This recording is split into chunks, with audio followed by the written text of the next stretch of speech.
time to strap in and get ready. The leaders in NRL Supercoach are incoming. Bringing you the ultimate insight to help you win your leagues and climb up the rankings. You're now listening to the Insight NRL Show with your hosts, Brain, Matrix, and Whisperer. Yes, g'day guys and welcome back to another episode of the Insight NRL Show. I am the Supercoach Brain and on deck as always Wednesday night to answer our subscriber questions leading into round 22 of NRL Supercoach. The season is flying by and we're in 6 rounds to go. So we're into the heavy hitting stuff. It is the final round before head-to-head finals commence. So you want to make sure you get those wins. You want to know where you're at on the ladder and what you need to do this week to get the W and hopefully make your top 8.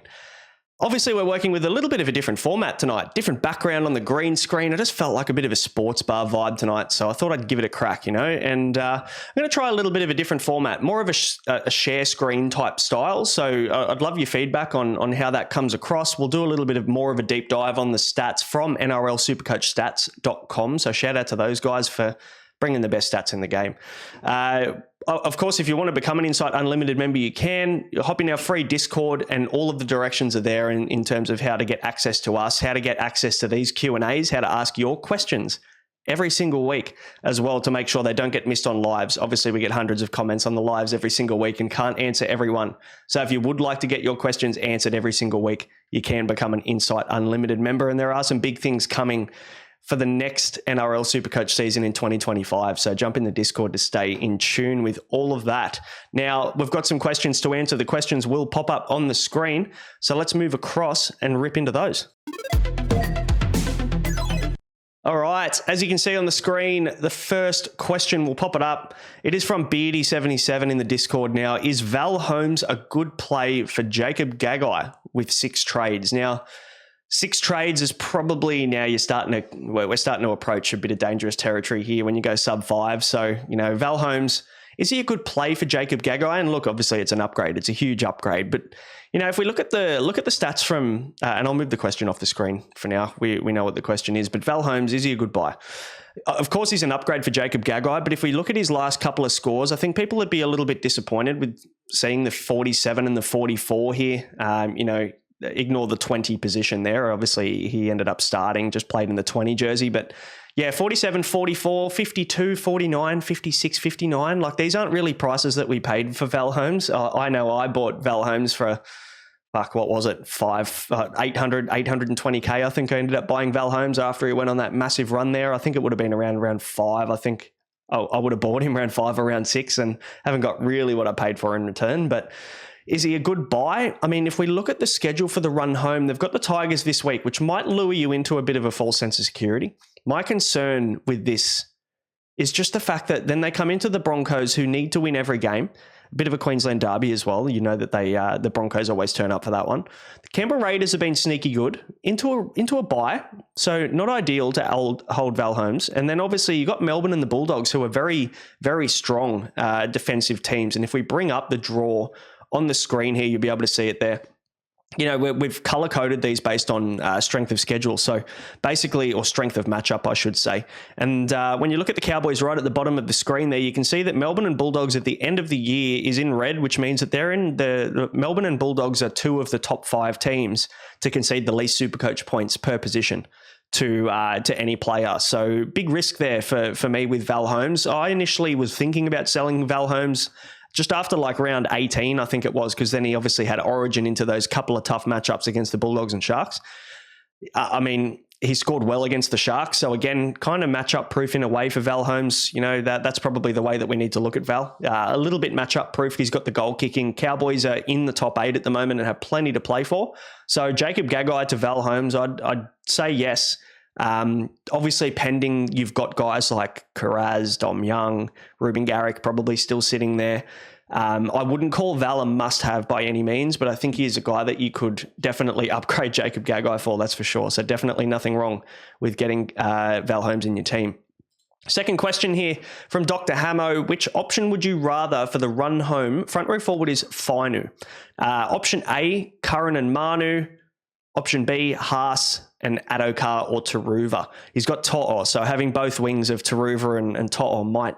I'm not a huge fan of having both wingers, but maybe I'll be hypocritical when I'm talking about the Bulldogs.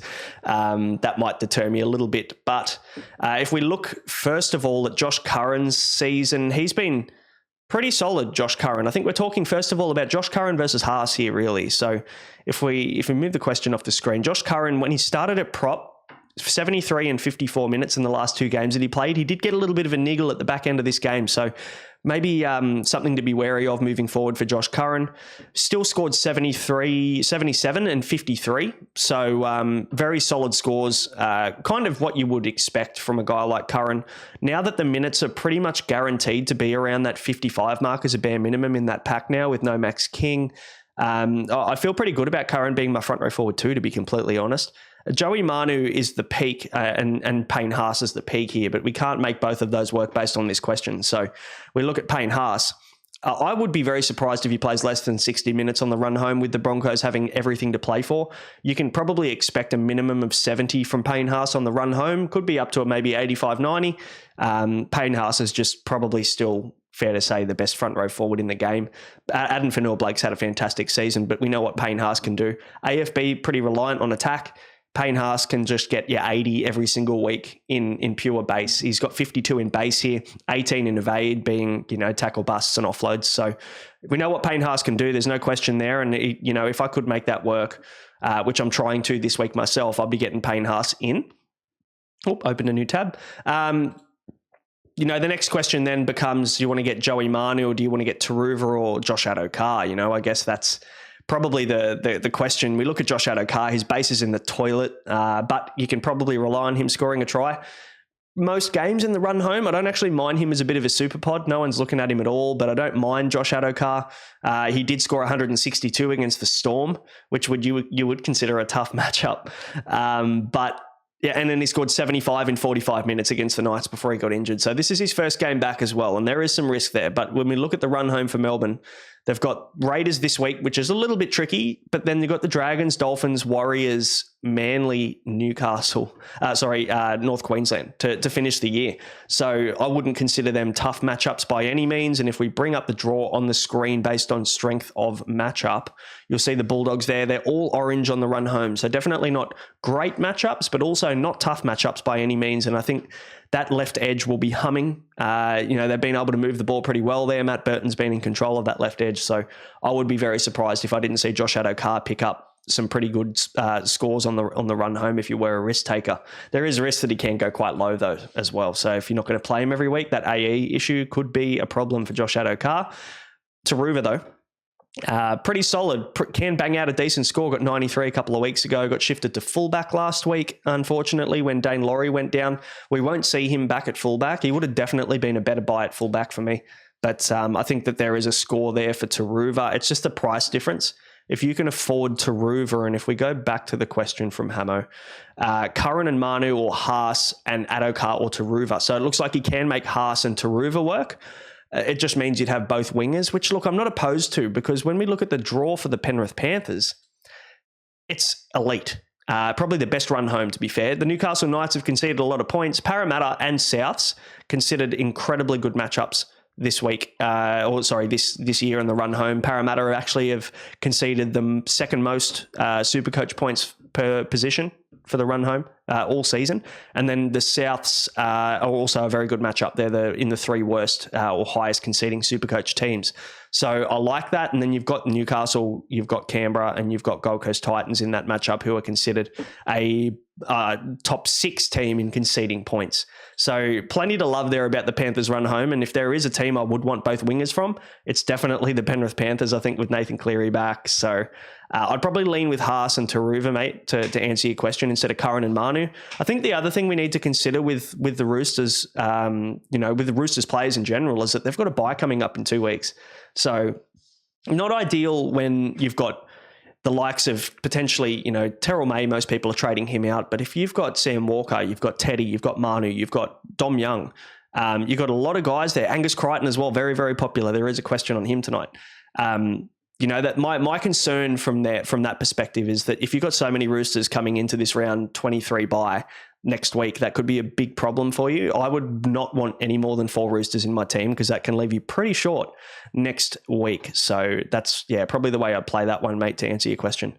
Next one from Mally. Would you play Marju or Arthurs? Now, we've got Terrell May up here, but I didn't bring up any stats on Marju or Arthurs because it's kind of an easy question to answer for me. Would I play Marju or Arthurs? I mean, Marju's playing against Penrith, so it's definitely not a nice matchup at all. The Broncos have a better matchup. If we bring the draw up again, we'll be able to see it. The Broncos are playing the Gold Coast Titans. Now, obviously, the hard part with this question becomes, you're playing probably a better Supercoach player, better Supercoach scorer against a tough matchup, or would you play Arthurs, who looks like he's got a bit of an uptick now that Reynolds is back in the team? So, honestly, I'd pick Arthurs. I think it's a little bit of a pod play as well because a lot of teams are playing short or playing with the bare 17 this week because of outs and injuries and everything else. So I don't actually mind playing Arthurs this week, especially in a nice matchup against the Titans where I think Broncos are going to be winning pretty consistently or pretty convincingly, I should say. And Marju, I reckon, will probably get shut out against Penrith. So I don't see him scoring too well. I know KP is back, and I know that will definitely help. And I would also like to think that, there's a question on KP and Hastings later on. But now that Hastings out of the team, it might free up the attack a little bit more. So I'd still play Arthurs, though, just as a bit of a pod move this week, mate. Next one, we have Troz. Now, he's got a front row of AFB, Sam Fainu, Curran, and Terrell May. He's got a 2RF of Fafita, Nikora, Katoa, Olakawatu, KPP, Kai Piss-Paul, and enough. Do I trade Terrell May for another front row forward, or do I trade him for a 2RF? 4 trades left. Now, when you look at this front row forward, you've got 4 solid guys and a lot of cash tied up in your front row forward. You do have 4 playable guns there in Kai Pearce-Paul, who you can play on a pinch in 2RF as well. So you're actually in a pretty good spot regardless of what move you make this week. But I think you're right, Terrell May, you need to maximise the amount of cash that he has. You can fall on a Samuel Afainu whenever you need to. I think that's, for round 27, especially if we see some restings. Curran is a more than playable front row forward too. So the way I'd probably play it is I would do AFB and Curran as my front row forward 1 and 2. I'd play Samuel Afainu as my 3rd front row forward. And then I would trade Terrell May to an Angus Crichton. That way, then you've got 5 guns in 2RF. You can play 2 of them on 1 week. You can play them on matchup, or 2RF's a little bit safer than centre wing. So you might want to stack your 2RF and you can play around a little bit with your centre wing and only play maybe 1 of them in reserves or even none and just play the bare 4 centre wings. That's probably the way that I'd play it. Gus is definitely my pick out of those 3 that you mentioned, Crichton, Yeo and Murray. I would pick Crichton, I think, but if you want to save a bit of money, Cam Murray could be a really nice option. He's bottomed out in price as well, and I think he's 523k, which is just insane. If we bring up, actually, I'll quickly bring him up on the screen now. Like 523,000, 65 break even as well. So it's not like you need to get him this week, otherwise he's out of reach. He's got a base of 50. And obviously most of those scores are at lock, but we see here he scored 60 in 80 minutes on the edge last week. He is rotating through the middle, 58 in base, which is nearly a season best, aside from when he was at lock. So if he can still peel off that 58 in base and then he gets that attacking upside on an edge too, I really like Cam Murray at the price as well. And if it makes it a little bit easier for you to free up cash for other moves for those final 3 trades that you want to keep in the bank, I think having a bit of money in the bank could be a bit of an advantage when we do get hit with either an injury or restings later on in the season. So that's probably the way that I'd play it. I would get Gus. I still think Gus is the best option, but if you're not sold with the Roosters draw coming up, the buys coming up next week, if you're not sold on the matchup this week, which, I mean, you should be, I think that, Murray's probably my pick. And then Yeo, I mean, he's sub 600k or around the 600k mark at the moment now, so you can do much worse. I'm just worried a little bit about Isaiah Yeo getting a rest in round 27 before they prep for the finals. So, yeah, that's probably my pick. I'd go Terrell May down to a 2RF, mate. Next question. Mr. Callio wants to know Plath, Asako, or Kai Pearce-Paul as a last reserve. Good luck. I've got no idea. For me, the Dolphins are... Who are the Dolphins playing again if we bring up the draw? The Dolphins have the Roosters, right? So decent matchup for the Roosters, tough one for the Dolphins. So Asako, I don't know. I feel like maybe It's not like the Roosters have been a defensive masterclass. I was corrected on the live podcast last night. I actually thought that they were a lot better defensively in the NRL this year, but they're actually the 5th best defensive team. So it's not like they're amazing, but they do concede the least amount of Supercoach points this year. So we're looking at NRL defense versus Supercoach defense. And statistically, this matchup is the worst matchup possible for any player that comes up against the Roosters. And I'll bring you up the position, the way that the positions are scored. So basically, you can see here, we look at the Roosters at the bottom there, and you can see plenty of red, right? So the only people or the only players that are considered okay to play against the Roosters are halfbacks, because naturally halfbacks accumulate better points. But anybody else, you're not playing them against the Roosters because they rate either 14th, 15th or 16th out of 17 teams to play against. So by far and away the hardest team to play, very, very close to the Penrith Panthers. And then Hookers, front rowers and second rowers against the Melbourne Storm are tough. And then you've got your outside backs, absolute sits against the Bulldogs. So this is awesome stuff from NRL Supercoach stats. You guys want to go and check them out as well. That's what all of what you're seeing tonight is about. So would I play Plath or Osako against the best Supercoach defensive team in the comp? Probably not. But would I play Kai Pearce-Paul against the Panthers?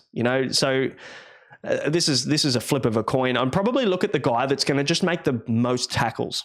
And I think that's Max Plath. Now, we look at Plath's numbers here, and his base is pretty bloody solid, to be fair. Like, he's got a base of 51, and I know most of those stats were at 13. But the last 3 games he has played at 9, his scores have taken a bit of a dip. He based 40 in 80 minutes and scored 60 in the first game that he played at hooker. But then he had a bit of a lull, bit of a low game where he only based 37, had no create, no attack, nothing going on there. And then obviously against the Gold Coast Titans, he went and scored 75 in 80 minutes with nearly 60 in base. So I'd say that the outlier is more so the Penrith game, knowing how much of a tough matchup that is. So I would probably just play Plath and just hope that he can get 45 to 50 tackles in this one and get you 50, 55 points. I would assume that Osako is not going to get much attacking opportunity. And I would also probably assume that Kai Pearce-Paul doesn't get too much done on that edge either. So Hastings loves hitting Kai Pearce-Paul on that crash play short instead of going out the back to Ponga. So he's not going to get as many of those crash plays. So Kai Pearce-Paul maybe suffers a little bit in run meters. Maybe his runs drop back, his points drop back a tad. So yeah, I would definitely play Plath, I think, to answer your question, mate. Now, where was I up to? I think I missed a question. There we go. All right, we're up to question 6. Zero Static is asking us Yo versus Eli Katoa for the run home. So let's bring up Isaiah Yo. 593K, so he is sub 600K. That is a steal for Isaiah Yo. I did mention that there is a little bit of a concern for the resting for him. Versus then Eli Katoa at 663K is on the slide price-wise. For me, I don't know whether... I'd probably say there's more attacking upside in Elias Katoa for obvious reasons, and the Storm have a nice little draw here. They've got the Dragons this week. They're at home at Amy Park. They've still got another game at Amy Park against the Dolphins in 25. The only tough game here is really the Panthers here in round 24. But the rest of the matchups are actually really quite juicy. So for me, I'd probably look at Eli Katoa more so just because Isaiah Yo's not going to score you under 65. I wouldn't have thought for the most part. He's 55 in base is awesome, but I'm just worried about that rest at the end of the season. I don't think that Eli Katoa is going to get a rest. As good as the draw is for Penrith, it's probably a better draw than Melbourne. But I truly think that there is a chance that we might see a little bit of a rest for Isaiah Yo at the back end of the year, and I don't think Katoa rests. So that's probably where my answer lies. Now, the next one for Edge, who goes for Karaz? So we're obviously buying Karaz this week. Who goes? Marju, Lomax, or Hamiso? Not confident on Lomax or Hamiso's draws, and Marju seems a tier below the rest. Other centre wings are Garrick, Young, and Holmes. 8 trades. Good amount of trades left. So it means you're a little bit more flexible than most of us. What I probably would do here, and if we go and have a look at Hammer, because for me, Marju with the draw coming up for the Knights, I might quickly bring that up while we're here. The Knights draw is very nice on the run home. So you can see here, they've got the Penrith Panthers this week, which is tough. Probably their only tough matchup, and which is why we've been saying to hold and get Ponga in round 23. They play the Tigers in round 23 at McDonald Jones. They then play the Sharks at PointsBet. They play Souths at Accor Stadium, and then they've got 2 home games against the Titans and the Dolphins to finish the year. So, when we bring up our graph and we talk about the draw on the screen here, you can see here that it's a really nice run for the Knights. Tigers and Souths concede 2 of the 3 most amount of points this year. Sharks are tough; they're a tough matchup. But then the Titans and the Dolphins are also pretty easy matchup, to be fair. So for me, who goes? I mean, Lomax's draw frees up from next week. I definitely wouldn't be moving Lomax on if you haven't already. He was a sell maybe 3-4 weeks ago, but now that his draw is going to open up for the run home, I'd be holding him. Marju, I'd be holding for the draw, like we just mentioned for the Knights. And then, Hamiso, I think Hamiso is the one to go. Unfortunately, their draw's tough. They got the Knights, the Broncos, the Melbourne Storm, the Bulldogs, and New Zealand Warriors, and the Roosters this week. So they actually end up playing 3 of the 5 hardest matchups to finish the year. So I'm not a fan of the Dolphins' draw at all. And if you've got a chance to get off any of these Dolphins before even this week against the Roosters, I would be doing it as quick as possible. Next question here, John O'D, wondering what to do with Mulatalo. Other centre wings are Karaz, Garrick, Manu Young, Marju, and Iro. So pretty good depth there at centre wing. Likely will only be Matt playing the replacement on matchup. Thinking of Casey McLean, but wondering if I should chase upside with another centre wing as I had a really solid group already. Could go to Val, still have 200k in the bank post for Pappenhausen to Ponga next week. Or do I just hold Mulatalo and reassess? Look, if you plan next week and you've already got the money in the bank for Pappenhausen to Ponga next week, which is probably going to be one of the most popular trades, I would assume, maybe it's worth holding. If you don't need the number and you don't need 17 players, or you've got 17 players comfortably this week and you don't need to make that move. I mean, you've got Karaz, you've got Garrick, you've got Manu. Those 3 guys Karaz and Manu are being bought pretty heavily this week. Dom Young, Marju's fine. He'll be a good centre wing 5 for the run home that you can play on matchup. The Knights draw we just spoke about. And if you're only playing them on matchup, it just feels like a little bit of a waste at the moment to make that move on someone that you're not 100% sure on. I mean, Casey McLean is probably the obvious option because he will gain money this week. So you're going to have to pay a little bit more to get him next week. But I mean, if you're not playing him, I don't know whether you need to make the move. I'd personally sit on Mulatalo for a week, reassess, because I think, depending on how many trades you have, Jono, I would be very cautious because I think we're going to need every trade that we have at the back end of the year. And I think if you can hold a trade, I know you're going to want to move Mulatalo eventually, but if you don't need to this week, I'd probably hold off, mate. Next question, Azarko, thinking of fading him to a cheapy enough or an upgrade. I have Young, Karaz, Holmes, Garrick, Iro, McLean. Yeah, so we're seeing some really strong centre wings here at the moment. Hanko's in that boat.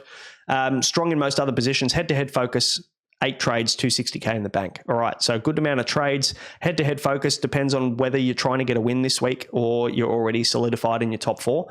Azarko, thinking of fading him to a cheapier enough. Yes, absolutely. Like I just mentioned, I think that it's just it is a shame. I've got to find my thing on Azarko again. I'll just bring him up here. It is a shame because, Azarko's a great Supercoach player, but just with this draw, I'd be probably avoiding and getting off right now. He is 573k, so we have lost a fair bit of value in that, but you got to look at how many points you expect them to score and how much time they're going to spend under their own goalposts for the run home. They do concede a lot of points, and I think that this weekend's going to be no different. They are playing in Perth, so it's not exactly a home game for the Roosters versus the Finns. They're both playing in Perth. So, but I just don't like it. I think if you can go Azarko down to Casey McLean, you've already got McLean, sorry. If you can go Azarko down, if you don't have enough at centre wing, it might be an option. Free up a bit of cash for your final few moves. You've got 8 trades left as well, so that might be a nice little play. You'll then have a bit of a war chest then to move on. To move on some other positions. And if you're a head-to-head focus, it all depends on whether you need that win this week. If you need the win this week, maybe Azarko is worth an upgrade, depending on whether you're planning on getting Ponga next week. That's probably my play. If you want to upgrade Azarko, then go for it. There's plenty of great options this week. You could go Azarko to Manu for like 60, 70k or whatever it ends up costing you. 50k I think it should cost you. So Azarko to Manu is a really nice play this week, and that'd solidify your centre wings and still leave you about 200k in the bank really to make other moves. That's probably the way I'd play it. But if you don't need a win and you want to have some cash in the bank and have a bit of freedom to make some moves this week and you're solidified in your top 4, probably hold off and you probably use that as a bit of a downgrade. Next question we'll get it up on the screen. Mr. Callio, do you think Ponga scores better without Hastings? Now, if we bring Ponga's scores up now, I went and had a bit of a deep dive on this one beforehand, and Ponga has only played 4 games without Hastings in the last 2 years since Hastings went to Newcastle. Excuse me. I'll try and bring the tweet up if I can while I stall for time. The average is actually quite nice. So basically his 4 games that he's played without Hastings in the last 2 seasons have produced a score or scores of 91 and 128 at the back end of last year in round 25 and 26 from memory. And then 86 and 117 here in round 3 and 4. The 86 against Melbourne, can't argue with that, and 117 against the Warriors, who were playing some really competitive footy at that point. I mean, look, he played some good footy, Ponga, with Hastings as well. So I don't want to go and say that Hastings is the issue, because I don't necessarily think he is. But it looks like Ponga's scores. I mean, he averages 105 with Hastings, without Hastings in the team. He's going to get the goal kicking back as well. So I think Ponga will score better without Hastings, purely just due to the fact that he's maybe going to get more balls out the back. Like I mentioned earlier, Hastings and that crash ball to KPP was pretty consistent. He loved doing that play. So now maybe if Crossland goes out the back a little bit more, or Gamble goes out the back a little bit more instead of hitting KPP on the short ball, we might see Ponga score a little bit more and get a bit more space out the back. So I'd say it's pretty unanimous, I reckon, that Ponga probably does score better without Hastings. Now, Corey A has 3 trades left and 612K in the bank. Locked in on Ronnie to Carraz, which is a great trade, I think. Thinking of selling Jai Gray to either Trindle or Hughes via Cody Walker-Jules. Also open to any other halves options. Yeah, look, I think they're the 2 that you probably want to pick, Trindle or Hughes. I mean, we look at Tricky Trindle here, like he's obviously not base dependent. He's got to be doing a lot to score his points, but we look at the games that he started at halfback, and there are 4 games this year. He did score 25 in 80 minutes in the game against Parramatta, which you would expect him to score better. Obviously, Nicho Hynes was in Origin in round 13, but then the next game, obviously, Nicho Hynes didn't back up either for the against the Broncos, which is considered a tough matchup. He scored 76. You can see here, base is shit, but he's relied on doing a lot here, and also has the goal kicking, which is very handy to have. And then obviously his last 2 matchups, you can't do much more than what he did the last 2 weeks. 138 and 81. Goal kicking again, scored a couple of tries against the Tigers as well. Really tough to argue against Trindle, to be honest with you. He's 613K as well, so much, much cheaper. Minus 18 break even, so you probably want to grab him this week if you have to. And then we look at Jerome Hughes, 715K with 150 break even. But obviously there is a chance there that he cops a rest on the run home too. Now, Harry Grant, as far as I'm aware, has come out on one of the podcasts, I think it was the Buy Around podcast with James Graham, and said that there is a chance that instead of resting his players in round 27 against the Broncos, the Storm are actually going to look to rest their guys in round 26 against the Cowboys and not make them travel up to Townsville, which makes complete sense. And then obviously they'll play the Broncos there at Suncorp in round 27. So tough little road trip there at the back end of the year. They've got Amy Park in round 25, but 2 decent travel games up to Brizzy and up to Townsville the last 2 rounds. So that's the word, is that Hughes is probably going to cop a rest in round 26, as will guys like Grant. Probably, depending on, I'm not sure on Munster. He hasn't really played much footy. Maybe they'll want to get more footy into him, but I'd say I would side with Trindle with this one. And the Sharks draw is bloody good too. It's very, very hard to argue with if we bring it back up on the screen here. The Sharks have some really nice matchups coming up. Souths, Gold Coast, Newcastle. Very nice little 3-game run here. And look, Dragons, Warriors and Manly haven't been in the top 5 or 6 conceding teams, but they're definitely not a defensive stalwart by any means. So, the way I'd play it would be, I think, Trindle, mate. Now, question 12 and 13 end up being lifestyle questions. So we'll quickly move over here to get these bad boys up on the screen. There's 2 of them here. So the first one here, the lifestyle question: when it's bin night, do you take both bins out at once or one singular bin? If both, which one do you turn on the edge of the curb first? If one, which bin gets taken out first? All right. I'm a one bin at a time kind of guy. I'm not a big guy, I'm about probably 77 kilos. So whilst I like to consider myself fit as a PT, I'm definitely not, strong by any means. So I have to be pretty careful getting, or I have to take, it's a big fucking driveway as well, big like long steep driveway. So for me, I'm taking one at a time. I'm taking the red bin down first because usually it's full. We get our bins emptied every week here where I am. So yeah, it's usually full every week. Drag it down the hill, and then I go back up, grab the recycling bin and drag it back down because usually we don't fill that up. So that's my approach. Yeah, one bin at a time, mate, and it's red bin first. Hamo, thanks for that question. And the last question from Corey A as well, lifestyle question. Favorite pizza? I'm a barbecue chicken and rasher bacon kind of guy from Domino's. I'm a Domino pizza guy.